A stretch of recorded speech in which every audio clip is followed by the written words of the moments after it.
Another quick story about my favorite boss, Boris Mikhalkin, who was my boss at the Postal Inspection Service between about 1972 and about 1977.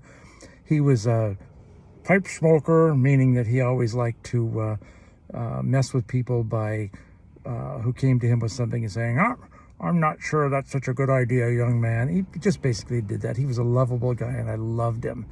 But there was a time when the boss ordered him to get a PA system of some sort within our office on the second floor of the One Bunker Hill building, the old Edison building in downtown Los Angeles at 5th and Grand.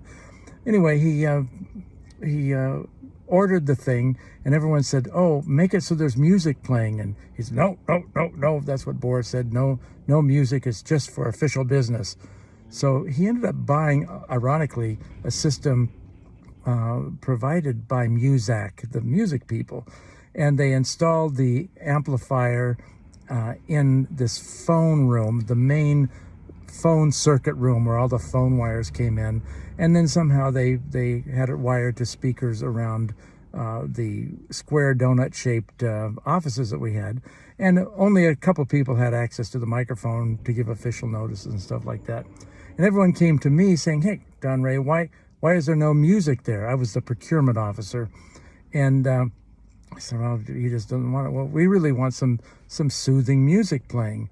So I got to thinking about it, and I went back to look in the phone room, and sure enough, on this thing installed up on the top of the phone room was a box there that said Muzak on it, and it had a couple of places where you could plug some wires into it.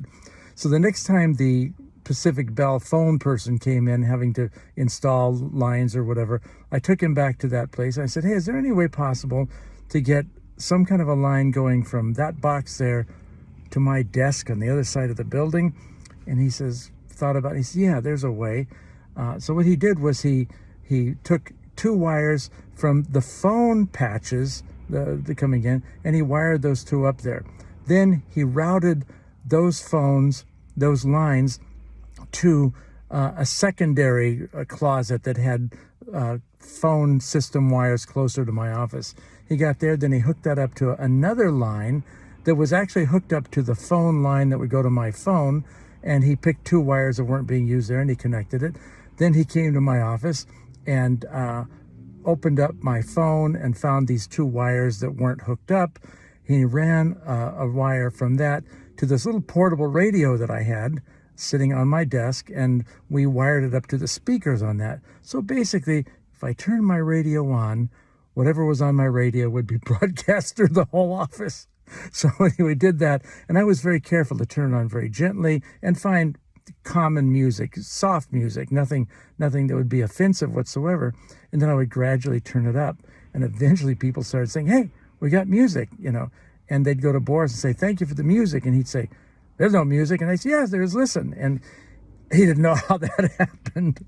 So I kept that up for about 2 years without anyone ever knowing where the music was coming from. And it didn't harm anybody. It was a case of winging it, and it was fun. It felt like I was robbing a bank or something, or wiretapping something important. But I always wonder, after I left there, if anyone ever connected the fact that once Don Ray left, there was no more music, and realized that somehow Don Ray was winging it. I hope you like this. I hope you share it. Thanks.